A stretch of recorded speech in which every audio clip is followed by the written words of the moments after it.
लगाना चाहते हैं, जो ये प्रचार करते हैं उसी को काउंटर करना चाहते हैं।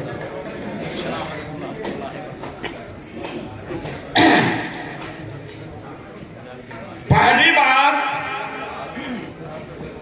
बीजेपी झूठ बोल करके सरकार बनाई। क्या झूठ बोला? पहली बार बीजेपी झूठ बोल करके सरकार बनाई। क्या बोला कि बहनों और भाइयों, आपके देश का सारा खजाना विदेश में दम पड़ा है। क्या विदेश में रहना चाहिए? तो लोग कहते थे नहीं। कहा बहनों और भाइयों, अगर हमें 5 साल का मौका दे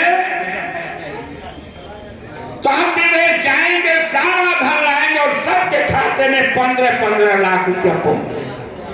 क्या पहुंचा? बोलिए भाई।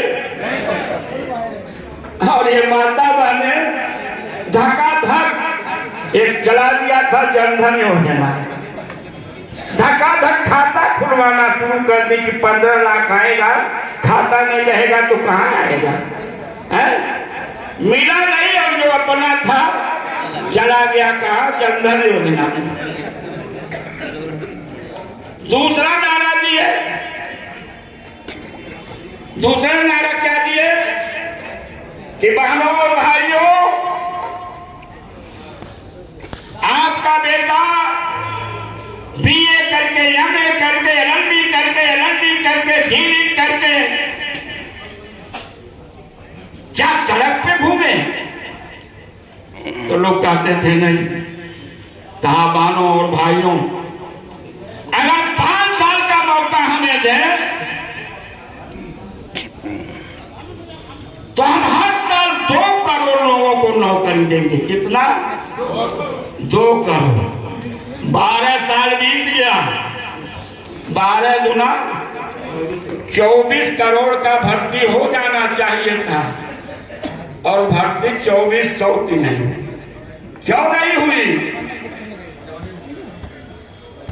ये भर्ती निकालते हैं लेकिन पेपर में लीक हो जाता है। पेपर लीक नहीं होता, पेपर लीक करा दिया जाता क्योंकि इनको नौकरी नहीं लेना। दूसरी बात, मायावती जी कभी नहीं कही थी कि हम सत्ता में आएंगे तो सबको नौकरी देंगे। लेकिन बहन जी 2007 में जब इस सूबे की बागडोर संभाली, जो पढ़े लिखे लोग सड़क पे घूम रहे थे, सबको नौकरी देना चाहती थी, लेकिन उस समय पद ही नहीं था। नौकरी दे कहां? लेकिन बहन जी की भी खोपड़ी नहीं खोपड़ा है। पद नहीं था। नया नया पद सृजित करके किसान मिल, विज्ञान मिल, पंचायत मिल, शिक्षा मिल, लाखों लाख लोगों को नौकरी दिया। दिया कि नहीं दिया? बोलिए भाई। इतना ही नहीं, जो एमबीबीएस करके, इंजीनियरिंग करके, डिप्लोमा करके सड़क पे घूम रहे थे, बैकलॉग के जरिए उसे भी पूरा करने का काम 5 लाख लोगों को बैकलॉग के जरिए किया था कि नहीं किया था? जो दर्जा 4-5 पास थे, सपने में भी कभी नहीं सोचे रहे होंगे कि हमको भी सरकारी नौकरी मिल सकेगी। ऐसे लोगों के लिए बहन जी ने सफाई कर्मी का भर्ती निकाल करके 1,08,000 लोगों को भर्ती किया। आज वो 40-50 हजार पार है, मोटरसाइकिल लेके चल। कैसा नेता चाहिए? बोले भाई। तो बहन जी हर मोर्चे पे आपके साथ। आजकल बड़ा तेज नारायण का है, बेटी बचाओ बेटी पढ़ाओ, बेटी बचाओ बेटी पढ़ाओ।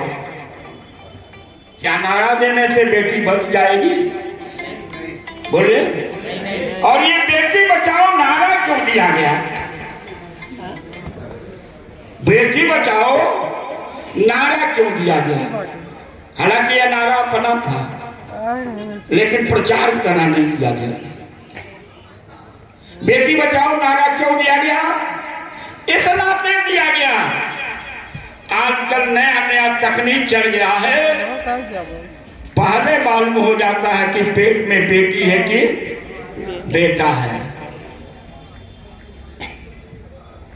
अल्ट्रासाउंड करा दिए, मालूम हो गया अगर बेटी है तो वही ये बात शंका हो, भ्रूण हत्या हो जाती है।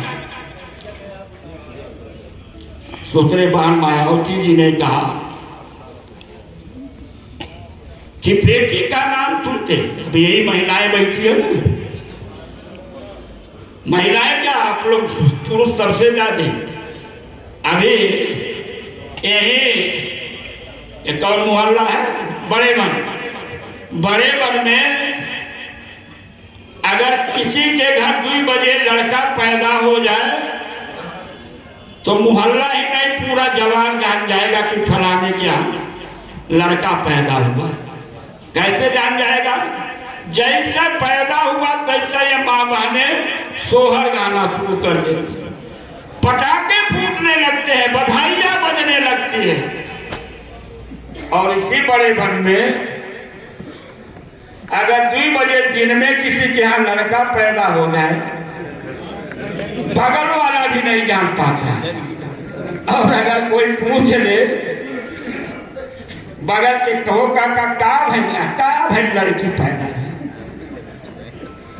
इतनी गलत मानसिकता है। भाई जी ने कहा लड़की का नाम सुनकर माता क्यों छा जाता है? और अगर ऐसा है तो हमारी सरकार जो भी लड़की पैदा होती उसे गोद लेती है। करना क्या होगा? आंगनबाड़ी केंद्र में जा करके उसका रजिस्ट्रेशन कराना होगा, उसके खाते में 20,500 रुपया जमा हो जाएगा, जो 18 साल बाद 1 लाख रुपया मिलेगा, जिससे हर माँ बाप आसानी से बेटी की शादी कर सके। तब बेटी बचेगी कि नारा देने से बचेगी? बोलिए भाई। बेटी पढ़ाओ,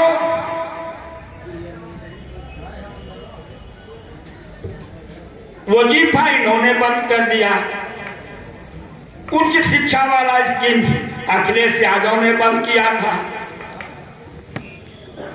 सूत्रीबान मायावती जी थी, हमारे लोगों की मानसिकता ऐसी थी, बेटा होता तो चाहते थे दुनिया की सारी डिग्री उसको हासिल करवा दे, लेकिन लड़की हाई स्कूल तक जाते जाते उसका स्कूल छोड़वा देते थे। सूत्रीबान मायावती जी ने कहा बेटी अगर शिक्षित होती है तो मायका भी सुधारती है और ससुराल भी सुधारती है।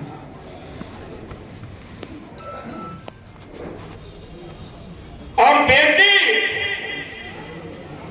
अगर हाई स्कूल पास करती है तो सावित्रीबाई फूले शिक्षा मदद योजना के तहत उसे 15,000 रुपया दिया जाए और एक साइकिल दिया जाए। मिला था कि नहीं मिला था? और 11 पास करती है फिर 10,000 दिया जाए, तब बेटी पढ़ेगी कि खाली नारा देने से पढ़ेगी? बोलिए भाई। आज किसान बॉर्डर पे जान दे रहे हैं। किसान बॉर्डर पे दिल्ली पे पिछले साल 700 लोगों ने जान दिया था। इस साल भी लोग बैठे थे, क्या हुआ मुझे नहीं मालूम, लेकिन हर साल बैठते। बहन जी किसानों के लिए भी काम किया।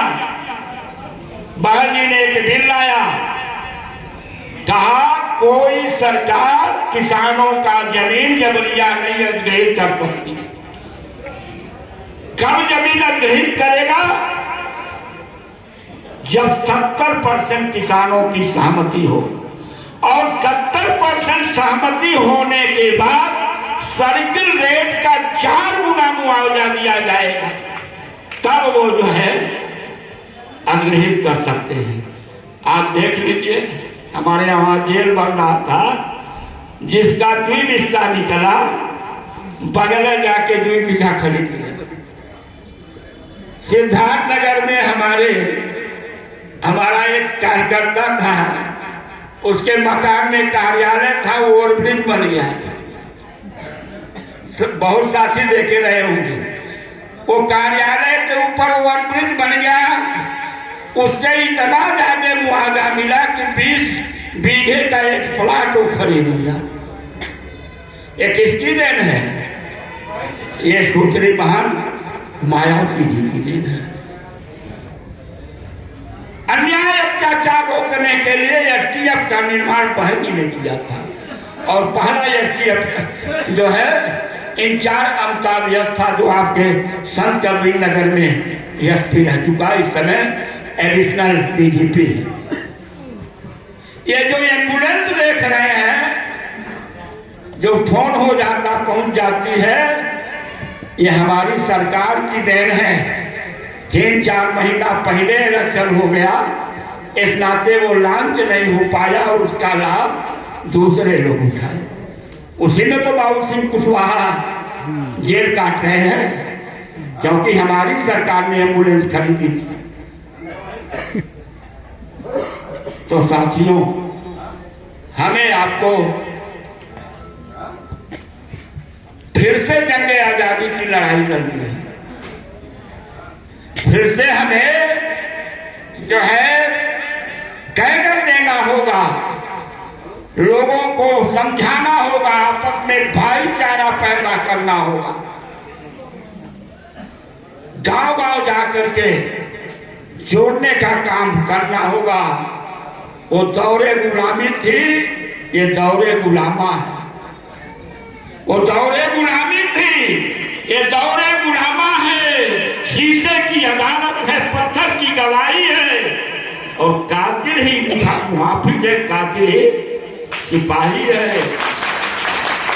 अब ऐसा कानून बना दिए हैं, पहले आपकी आवाज, आपकी बात नहीं सुनी जाती थी, आप सड़क पर उतर जाते थे, अब सड़क पर उतर जाएंगे तो आपके खिलाफ कार्रवाई। इस नाते साथियों, अगर सारी समस्या से निजात पाना चाहते हैं, कांशीराम साहब कहा करते थे कि आपके साथ अन्याय होगा, अत्याचार होगा, आपकी बेटी की अस्मत लूटी जाएगी, और ऐसा क्यों होता है? ऐसा इसलिए होता है कि आप शासक नहीं हो। इस नाते अगर इसका निदान चाहते हो तो शासक बनो।